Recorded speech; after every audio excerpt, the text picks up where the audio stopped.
मधुबन के बाबा, मधुबन के बाबा मुरली वाले, आपका क्या कहना, आपका क्या कहना। ओम शांति।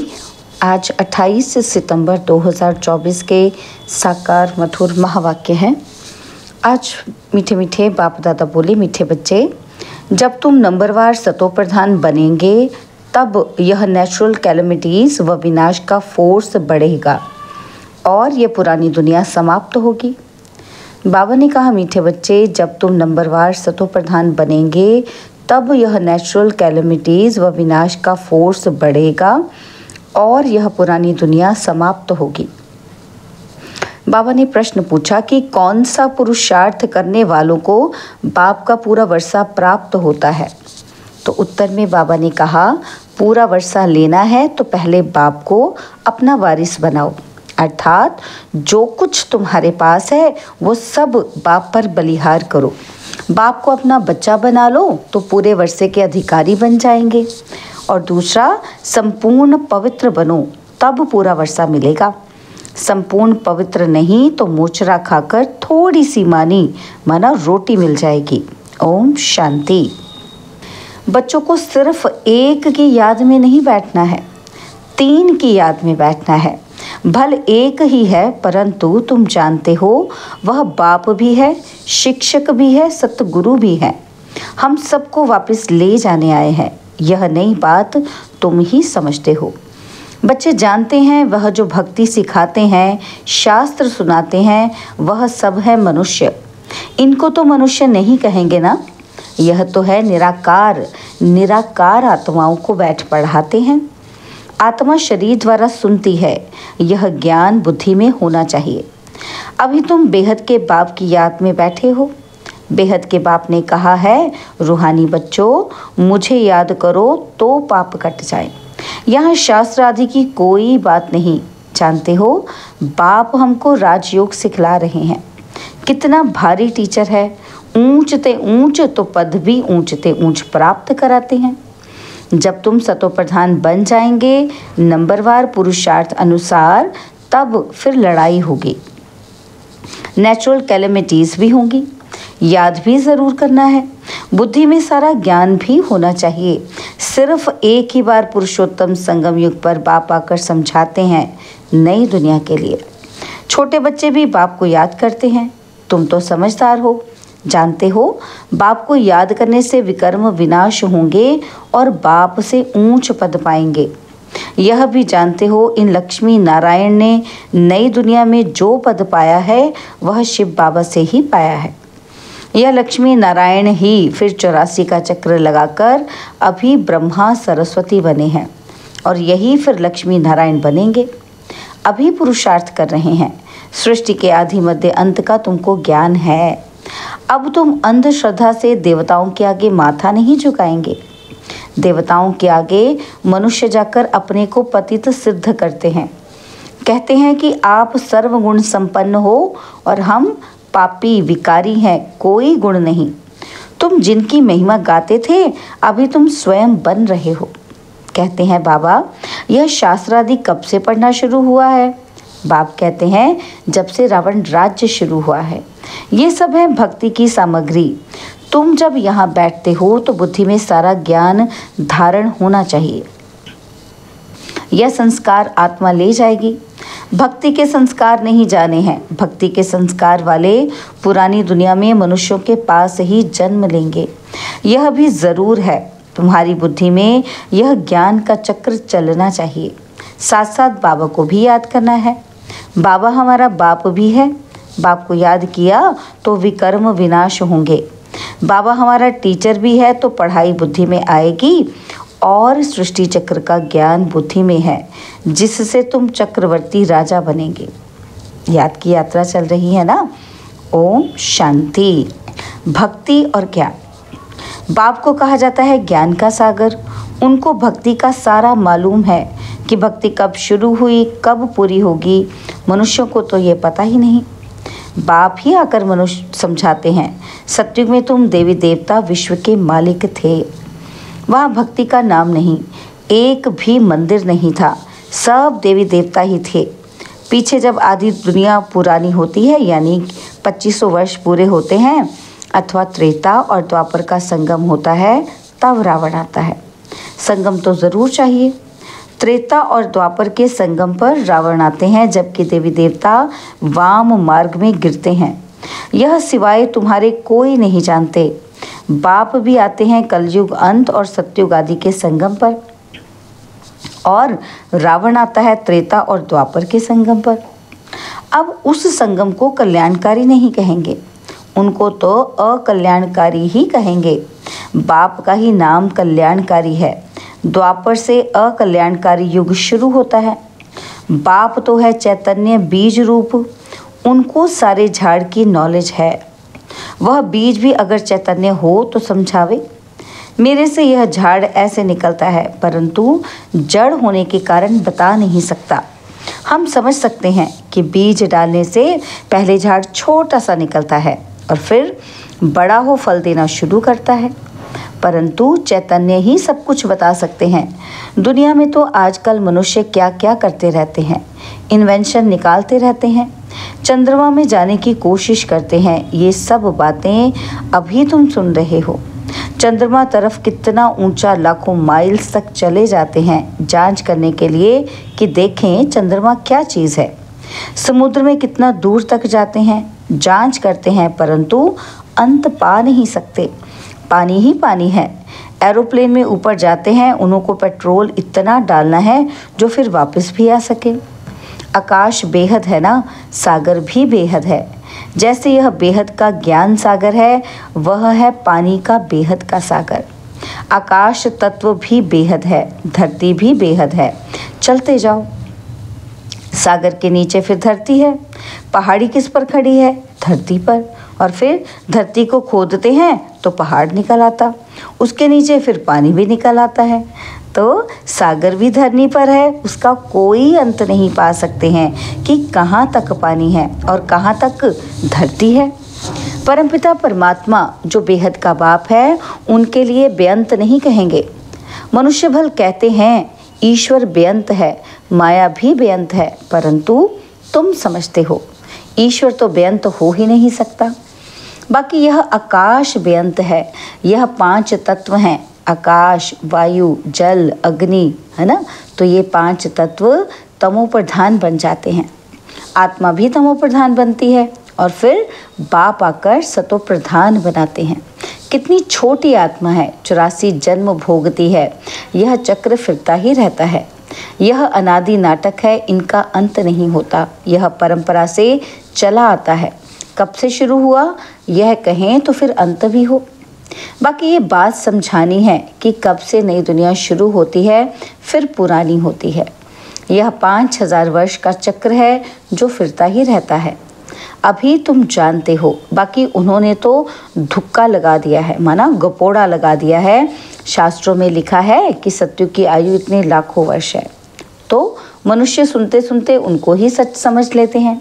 ये पता ही नहीं पड़ता, क्या पता नहीं पड़ता कि भगवान कब आकर अपना परिचय देंगे। ना जानने के कारण कह देते हैं कि कलयुग की आयु 40,000 वर्ष अभी पड़ी है। जब तक तुम ना समझाओ, अभी तुम निमित्त हो समझाने के लिए कि कल्प 5000 वर्ष का है, ना कि लाखों वर्ष का। भक्ति मार्ग की कितनी सामग्री है। मनुष्यों को पैसा होता है तो फिर खर्चा करते हैं। बाप कहते हैं मैं तुमको कितने पैसे देकर जाता हूँ। बेहद का बाप तो ज़रूर बेहद का वर्षा देंगे। इससे सुख भी मिलता है, आयु भी बड़ी होती है। बाप बच्चों को कहते हैं मेरे लाडले बच्चों, आयुष्मान भव। वहाँ तुम्हारी आयु 150 वर्ष रहती है, कभी काल नहीं खा सकता है। बाप वर देते हैं, तुमको आयुष्मान बनाते हैं। तुम अमर बनेंगे, वहाँ कभी अकाले मृत्यु नहीं होगी। वहाँ तुम बहुत सुखी रहते हो, इसलिए कहा जाता है सुख धाम। आयु भी बड़ी होती, धन भी बहुत मिलता है, सुखी भी बहुत रहते हो, कंगाल से सिरताज बन जाते हो। तुम्हारी बुद्धि में है कि बाप आते हैं देवी देवता धर्म की स्थापना करने। वह तो जरूर छोटा झाड़ होगा, वह है ही एक धर्म, एक राज्य, एक भाषा। उसको ही कहा जाता है विश्व में शांति। सारे विश्व में हम ही पाठधारी हैं, यह दुनिया नहीं जानती। अगर जानती हो तो बताएं कब से हम पाठ बजाते आए हैं। अभी तुम बच्चों को बाप समझा रहे हैं। गीत में भी है ना कि बाबा से जो मिलता है सो और कोई से नहीं मिलता। सारी पृथ्वी, आसमान, सारी विश्व की राजधानी दे देते हैं। यह लक्ष्मी नारायण विश्व के मालिक थे और फिर बाद में जो राजाएं आदि होते हैं वह भारत के थे। गायन भी है कि जो बाबा देते हैं वह और कोई दे ना सके, बाप ही आकर प्राप्ति कराते हैं। तो यह सारा ज्ञान बुद्धि में रहना चाहिए जो कोई को भी समझा सको। इतना समझने का है। अब समझा कौन सकते हैं? जो बंधन मुक्त हो। बाबा के पास जब कोई आते हैं तो बाबा पूछते हैं कि कितने बच्चे हैं, तो कहते 5 बच्चे अपने हैं और छठा बच्चा शिव बाबा है। तो ज़रूर सबसे बड़ा बच्चा ठहरा ना। शिव बाबा के बन गए तो फिर शिव बाबा अपना बच्चा बनाए विश्व का मालिक बना देते हैं। बच्चे वारिस हो जाते हैं। यह लक्ष्मी नारायण शिव बाबा के पूरे वारिस हैं। आगे जन्म में शिव बाबा को सब कुछ दे दिया तो वर्षा ज़रूर बच्चों को मिलना चाहिए। बाबा ने कहा मुझे वारिस बनाओ, फिर दूसरा कोई नहीं। कहते बाबा ये सब कुछ आपका है, आपका फिर हमारा है। आप हमको सारे विश्व की बादशाही का वर्षा देते हो क्योंकि तुमको जो कुछ था वह दे दिया। ड्रामा में नूंद है ना। अर्जुन को विनाश भी दिखाया तो चतुर्भुज भी दिखाया। अर्जुन कोई और तो नहीं है, इनको साक्षात्कार हुआ। देखा राजाई मिलती है तो क्यों ना शिव बाबा को वारिस बनाऊं। वह फिर हमको वारिस बनाते हैं। ये सौदा तो बहुत अच्छा है। कभी कोई से कुछ पूछा नहीं, गुप्त सब कुछ दिया। इसको कहा जाता है गुप्त दान। किसी को क्या पता इन्हों को क्या हो गया, किन्होंने समझा इनको वैराग्य आया, शायद सन्यासी बन गया। तो यह बच्चियां भी कहती हैं कि 5 बच्चे तो अपने हैं, बाकी 1 बच्चा हम इनको बनाएंगे। इसने भी सब कुछ बाबा के आगे रख दिया जिससे बहुतों की सर्विस हो। बाबा को देख सबको ख्याल आया और सब घर बार छोड़कर भाग आए। वहाँ से ही हंगामा शुरू हुआ। घर बार छोड़ने की उन्होंने हिम्मत दिखाई। शास्त्रों में भी लिखा है कि भट्टी बनी थी क्योंकि उनको एकांत ज़रूर चाहिए, सिवाय बाप के और कोई याद न रहे, मित्र संबंधियों आदि की भी याद न रहे, क्योंकि आत्मा जो पतित बनी है उनको पावन ज़रूर बनाना है। बाप कहते हैं गृहस्थ व्यवहार में रहते पवित्र बनो, इस पर ही मुसीबत आती है। कहते थे यह स्त्री पुरुष के बीच में झगड़ा डालने वाला ज्ञान है, क्योंकि एक पवित्र बने दूसरा ना बने तो मारामारी चल पड़े। इन सब ने मारें खाई हैं क्योंकि अचानक नई बात हुई ना। सब आश्चर्य खाने लगे, ये क्या हुआ जो इतना सब भागते हैं, मनुष्य में समझ तो नहीं है। इतना कहते थे कि कोई ताकत है। ऐसा तो कभी नहीं हुआ कि जो अपना घर बार छोड़कर भागे। ड्रामा में ये सब चरित्र शिव बाबा के हैं। कोई हाथ खाली भागे तो यह भी खेल है। घर बार आदि सब छोड़ भागे, कुछ भी याद नहीं रहा। बाकी सिर्फ यह शरीर है जिससे काम करना है। आत्मा को भी याद की यात्रा से पवित्र बनाना है, तब ही पवित्र आत्माएं वापस जा सकती हैं। स्वर्ग में अपवित्र आत्मा तो जा ना सके, कायदा ही नहीं। मुक्ति धाम में पवित्र ही चाहिए। पवित्र बनने में ही कितने विघ्न पड़ते हैं। आगे कोई सत्संग आदि में जाने के लिए रुकावट थोड़ी होती थी, कहीं भी चले जाते थे। यहाँ पवित्रता के कारण विघ्न पड़ते हैं।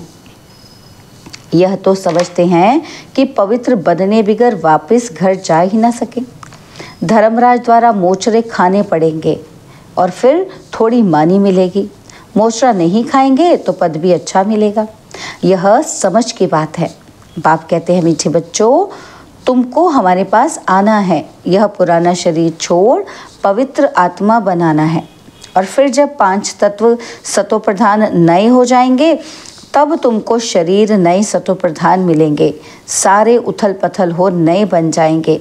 जैसे बाबा इनमें आकर बैठते हैं, वैसे आत्मा बिगर कोई तकलीफ गर्भ महल में जाकर बैठेगी। फिर जब समय होता है तो बाहर आ जाती है। तो जैसे बिजली चमक जाती है, क्योंकि आत्मा पवित्र है। ये सब ड्रामा में नोंद है। अच्छा, मीठे मीठे सिखिलते बच्चों प्रति माता पिता बाप दादा का याद प्यार और गुड मॉर्निंग। रूहानी बाप की रूहानी बच्चों को नमस्ते। हम रूहानी बच्चों की रूहानी बाप दादाजी को दिलवा चांद सिकवा प्रेम से नमस्ते। ओम शांति। प्यारे बाबा, मीठे बाबा, मेरे बाबा, शुक्रिया बाबा, शुक्रिया बाबा, शुक्रिया। धारणा के लिए मुख्य सार है। पहला पॉइंट है, आत्मा को पावन बनाने के लिए एकांत की भट्टी में रहना है। एक बाप के सिवाय दूसरा कोई भी मित्र संबंधी याद न आए। और सेकंड पॉइंट है, बुद्धि में सारा ज्ञान रख बंधन मुक्त बन दूसरों की सर्विस करनी है। बाप से सच्चा सौदा करना है। जैसे बाप ने सब कुछ गुप्त किया, ऐसे गुप्त दान करना है। बाबा ने आज हमें वरदान दिया, माया के विकराल रूप के खेल को साक्षी होकर देखने वाले माया जीत भव। माया के विकराल रूप के खेल को साक्षी होकर देखने वाले माया जीत भव।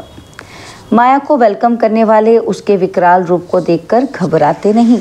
साक्षी होकर खेल देखने से मज़ा आता है, क्योंकि माया का बाहर से शेर का रूप है, लेकिन उसमें ताकत बिल्ली जितनी भी नहीं है। सिर्फ आप घबराकर उसे बड़ा बना देते हो। क्या करूं, कैसे होगा? लेकिन यही पाठ याद रखो, जो हो रहा है वो अच्छा और जो होने वाला है वो और अच्छा। साक्षी होकर खेल देखो तो माया जीत बन जाएंगे। स्लोगन है, जो सहनशील है वह किसी के भाव स्वभाव में जलते नहीं। व्यर्थ बातों को एक कान से सुन दूसरे से निकाल देते हैं। जो सहनशील हैं वह किसी के भाव स्वभाव में जलते नहीं, व्यर्थ बातों को एक कान से सुन दूसरे से निकाल देते हैं। ओम शांति।